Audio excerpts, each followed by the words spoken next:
Praise the Lord, hallelujah. Samuel का दूसरा ग्रंथ अध्याय 22 पद संख्या 25। Second book of Samuel chapter 22 verse 25। प्रभु ने मेरी धार्मिकता के अनुसार मेरे साथ व्यवहार किया, मेरी निर्दोषता के अनुसार जिसे उसने अपनी आंखों से देखा था। मेरी धार्मिकता के अनुसार उसने मेरे साथ व्यवहार किया, मेरी निर्दोषता के अनुसार जिसे उसने अपनी आंखों से देखा था। धार्मिकता और निर्दोषता, ये दो बातें परमेश्वर को प्रसन्न करते हैं। ये दो बातें मनुष्य को ईश्वर की दृष्टि में महान बनाती हैं।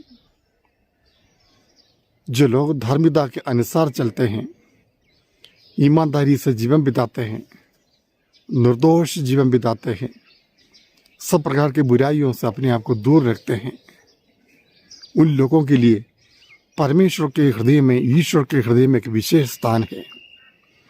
आज के वचन में प्रभु ये बताना चाहता है, उन्होंने मेरी धार्मिकता के अनुसार मेरे साथ व्यवहार किया।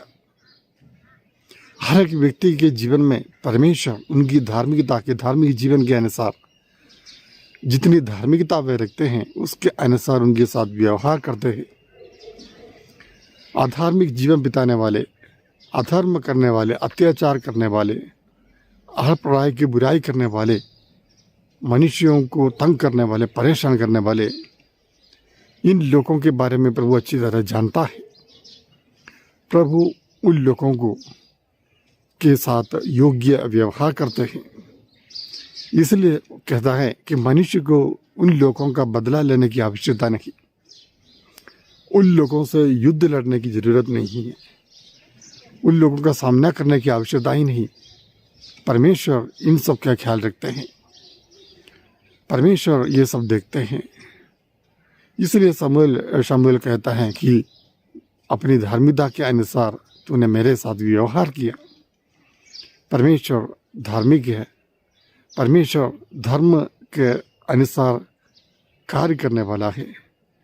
धार्मिक जीवन बिताने वाला व्यक्ति कोई भी क्यों ना हो, उस व्यक्ति को परमेश्वर आशीर्वाद देता है।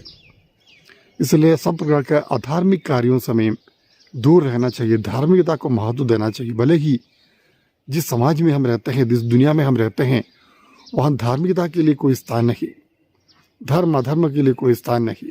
आजकल हम देखते हैं धार्मिकता के अनुसार ईमानदारी के से जीवन बिताने वाले या निर्दोष जीवन बिताने वाले लोगों को सताए जाते हैं। उन लोगों को ज़्यादा परेशानी हम उठानी पड़ती है। लेकिन प्रभु का वचन आज हमें ये सांत्वना प्रदान करता है, वह जरूर हमारी धार्मिकता के अनुसार हमारे साथ व्यवहार करेगा। मेरी निर्दोषता उनकी आंखों के सामने हमेशा बनी रहेगी। इसलिए हम चिंता ना करें। इसलिए हम भले ही समाज हमारा तिरस्कार करे, समाज से हमारा सम्मान ना हो, समाज हमारी धार्मिकता को, निर्दोषता को नहीं देखता है, तो भी हमें निराश होने की ज़रूरत नहीं है। परमेश्वर हमें देखता है, हमारे लिए योग्य पुरस्कार परमेश्वर हमें जरूर प्रदान करेगा। हमारी धार्मिकता, हमारी निर्दोषता परमेश्वर के दृष्टि में हमेशा बनी रहती है।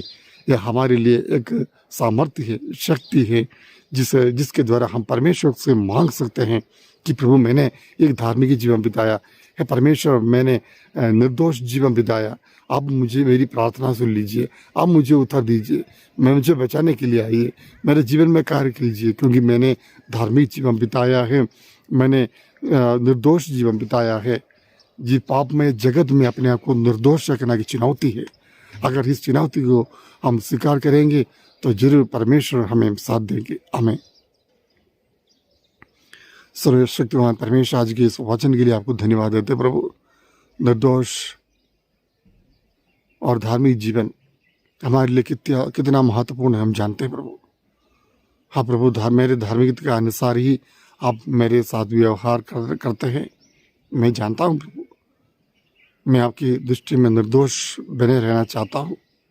मैं कृपा प्रदान कीजिए प्रभु, बुराइयों से, दुष्ट की संगति से मैं बचाइए प्रभु, दुष्ट के प्रभाव से मैं बचाइए प्रभु। बुराई की ओर जो झुकाव हमारे मन में है, उस झुकाव मुझसे दूर कीजिए प्रभु।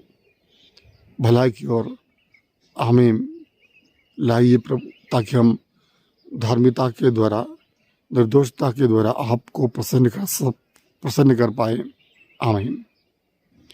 सर्वशक्तिमान ईश्वर पिता और पुत्र और पवित्र आत्मा आपको आशीर्वाद प्रदान करे।